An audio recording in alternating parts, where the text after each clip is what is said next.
ಹಾಂ, ವಿದ್ಯಾರ್ಥಿಗಳೇ ಮಾಡ್ರಿ ಒಂದು ಅಂಥದ್ದೇ ಒಂದು ಮಾದರಿ ಕೊಟ್ಟನು ಮಾಡ್ರಿ. ಮಾಡೋದಾದ್ರಿಂದ ವಿಡಿಯೋ ಆನ್ ಮಾಡ್ರಿ, ಮಾತಾಡ್ಸಿ. ಇನ್ನು ಎಲ್ಲರೂ ಲಕ್ಷ ಕೊಟ್ಟು ನೋಡ್ರಿ, ರೀತಿ ಕಡಿಮೆ ಮಾಡಬೇಕು. ಯಾಕಂದ್ರೆ ಮೊದಲಿನ 2 ವಿಡಿಯೋಗಳ ರೀತಿ ಪ್ರಕಾರ ಕಳಿಸಿನು. ಈಗ ನಿಮಗೆ OMR ಪೇಪರ್ದಾಗ ಅತಿ ಬೇಗನೆ ಉತ್ತರ ಬರಾಗ 1 ವರ್ಷದ ಬಡ್ಡಿ ತಕ್ಕೋಬೇಕು. ಈಗ 2 ವರ್ಷದ ಮೊತ್ತದಾಗ 3 ವರ್ಷದ ಮೊತ್ತ ಕಳೆದ್ರಿ ಅಂತಂದ್ರೆ 1 ವರ್ಷದ ಬಡ್ಡಿ ಬರ್ತದೆ. ಅಂದ್ರೆ ಇನ್ನು ರೀತಿ ಕಡಿಮೆ ಮಾಡಬೇಕು. 1 ವರ್ಷದ ಬಡ್ಡಿ ಬರೋಬ್ಬರಿ 1 ವರ್ಷದ ಬಡ್ಡಿ ಬರೋಬ್ಬರಿ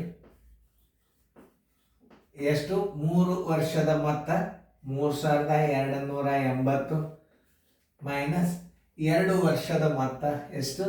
2870. ತಿಳ್ಕೊಂಡು ಬಿಡೋದಷ್ಟೇ. 1 ವರ್ಷದ ಬಡ್ಡಿ ಬರಬೇಕಾದ್ರೆ 3 ವರ್ಷದ ಮೊತ್ತದೊಳಗೆ 2 ವರ್ಷದ ಮೊತ್ತ ನೀವು ಕಳೆದ್ರಿ ಅಂತಂದ್ರೆ 3ರಾಗ 2 ಕಳೆದ್ರೆ 1 ವರ್ಷದ ಬಡ್ಡಿ ಬರ್ತದ. ನೋಡಿ, ಪೂಜೆ 8ರಾಗ 7 ಹೋದ್ರೆ 1, 12ರಾಗ 8 ಹೋದ್ರೆ 4, 12ರಾಗ 8 ಹೋದ್ರೆ 4, 410 ರೂಪಾಯಿ ಆಯ್ತು 1 ವರ್ಷದ ಬಡ್ಡಿ. 1 ವರ್ಷದ ಬಡ್ಡಿ ಎಷ್ಟು? 410 ರೂಪಾಯಿ.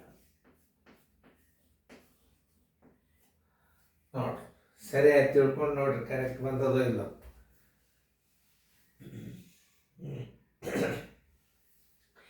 ಇನ್ನು ಈ 410 1 ವರ್ಷದ ಬಡ್ಡಿ ಅದ. ನೀವು 2 ವರ್ಷದ ಬಡ್ಡಿ ಇದ್ರಾಗ ಕಳೆದ್ರೆ ಅಸಲು ಬರ್ತದೆ.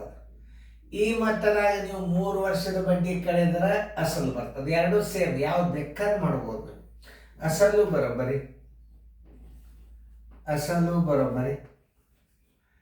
ಯಾವ್ದು ಹಚ್ಕೊತೀರಿ? ಅಸಲು ಇದನ್ನ ಹಚ್ಕೊಂಡ್ರೆ 3 ವರ್ಷದ ಬಡ್ಡಿ ಕಳಿಬೇಕು. ಇದನ್ನ ಹಚ್ಕೊಂಡ್ರೆ 2 ವರ್ಷದ ಬಡ್ಡಿ ಕಳಿಬೇಕು. ಒಳ್ಳೆ 2870 2 ವರ್ಷದ ಮೊತ್ತ ಮೈನಸ್ 2 ವರ್ಷದ ಬಡ್ಡಿ 410 ಬರೋಬ್ಬರಿ 2870 ಮೈನಸ್ 820 ಬರೋಬ್ಬರಿ 820 ಆದ್ರೆ 2050 ಅಸಲು ಬಂತು. ನೋಡಿ, 2050 ಅಸಲು ಬಂತು. ಅದನ್ನು ಸರಿಯಾಗಿ ತಿಳ್ಕೊಬೇಕು ನೀವು. ಮೊದಲು 2050 ರೂಪಾಯಿ ಅಸಲು. ನೋಡ್ರಿ, 70ರಾಗ 20 ಹೋದ್ರೆ 50, 28ರಾಗ 8 ಹೋದ್ರೆ 20. ಶೇಕಡಾ ದರ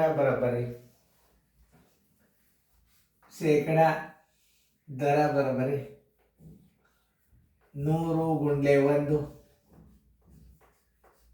ಎಷ್ಟು? 2 ವರ್ಷದ ಬಡ್ಡಿ 2 ವರ್ಷದ ಬಡ್ಡಿದು 820 ಸರ್ವಸ್ ಬಾಗಿಲೆ ಅಸಲು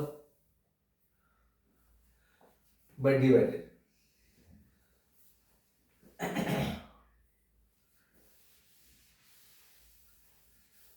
100 × 1 ಬಡ್ಡಿ ಸರ್ವಸ್ ಬಾಗಿಲೆ ಅಸಲು ಗುಂಡ್ಲೆ ಅವಧಿ. 8 ವರ್ಷದ ಬಡ್ಡಿದು 2 ವರ್ಷದ ಬಡ್ಡಿ ಅಂದ್ರೆ ಅವಧಿ ನೀವು 2 ವರ್ಷ ಹಚ್ಕೋಬೇಕು. 100 × 1 ಬಡ್ಡಿ 820 ಅಸಲು 2050 × 2 ವರ್ಷದ ಬಡ್ಡಿ. ಈ ಪೂಜೋತು 5 4 20,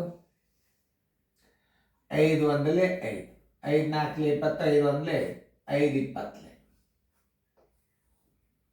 ನೋಡಿ, 2 1 2 10 ನೋಡಿ, 41 1 41 2 82, 10 2 20 ಶೇಕಡಾ ಬಡ್ಡಿ ದರ ಬರೋಬ್ಬರಿ.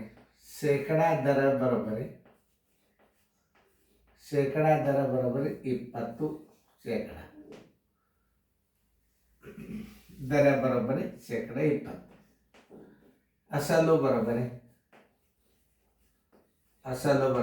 2050. ಯಾಕೆ ಉತ್ತರ 2 ಕೇಳ್ಯಾನ, ಬಡ್ಡಿ ಮತ್ತು ಅಸಲು 2 ಕೇಳ್ರಿ ಅಂತ. ಆಯ್ತು ಸರ್, ನೋಡಿ ಇಷ್ಟೆಲ್ಲ ತಿಳ್ಕೊಂಡು ಲೆಕ್ಕ ಮಾಡ್ಬೇಕು ನೀವು.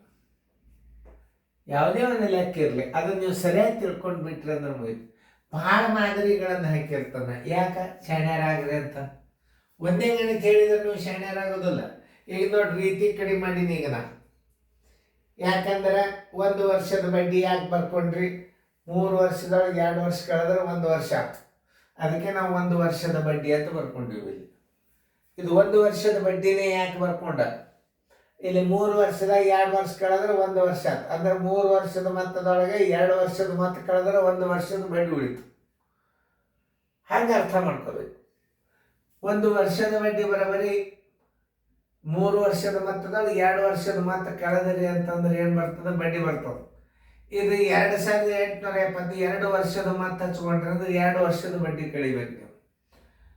2 ವರ್ಷ ಮೊತ್ತದಾಗ 2 ವರ್ಷದ ಬಡ್ಡಿ ಕಳೆದ್ರೆ ಅಂದ್ರೆ ಅಸಲು ಬಂದುಬಿಡುತ್ತೆ. 2050 ರೂಪಾಯಿ ಅಸಲು ಬಂತು. ಆಮೇಲೆ ಶೇಕಡಾ ದರ ಕೇಳೋಣ, 100 ಗುಂಡ್ಲೆ 1 ಗುಂಡ್ಲೆ ಬಡ್ಡಿ, ಅಸಲು ಗುಂಡ್ಲೆ ಅವಧಿ. ನೀವು ಇಲ್ಲಿ ಇದನ್ನೇ ಹಚ್ಕೊಂಡು ಬಿಡ್ಬೇಕು. ಯಾಕಂದ್ರೆ ಇದನ್ನು ನಿಮ್ಗೆ ಅಸಲು ಈ 2 ವರ್ಷದ ಅಸಲು ತಗೊಂಡಿರಂದ್ರೆ ಅವಧಿ 2 ವರ್ಷ ಹಚ್ಕೋಬೇಕು.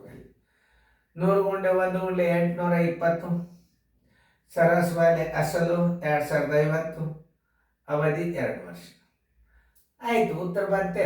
ಇಷ್ಟು ತಿಳ್ಕೊಂಡು ಗಣಿತಗಳನ್ನು ಮಾಡಬೇಕು. ಯಾವುದೇ ಒಂದು ಗಣಿತಗಳು ಪ್ರತಿಯೊಂದು ಹೇಳಿದ್ದನೇ ಬೀಳ್ತಾವಂತಲ್ಲ, ವಿಚಾರ ಶಕ್ತಿನೂ ಬರಬೇಕು ನಿಮ್ಮಲ್ಲಿ. ಆಮೇಲೆ ನ್ಯಾಷನಲ್ ಸರ್ಟಿಫಿಕೇಟ್ದಾಗ ಬರ್ತಾವೆ, ಮುಂದೆ ಉಳಿತಾಯ ಖಾತೆದಾಗ ಬರ್ತಿರ್ತದ. ಯಾವುದೇ ಲೆಕ್ಕ ಬಂದ್ರೆ ಶೇಕಡ ಬಂದದಪ್ಪ ಅಂತಂದ್ರೆ ಅದನ್ನು ಅರ್ಥ ಮಾಡ್ಕೊಂಡು ನೀವು ಗಣಿತಗಳನ್ನು ಮಾಡಬೇಕು. ಚೆನ್ನಾಗಿ ಮಾಡಿರಿ, ಬಿಡಿಸ್ಕೊಳ್ರಿ.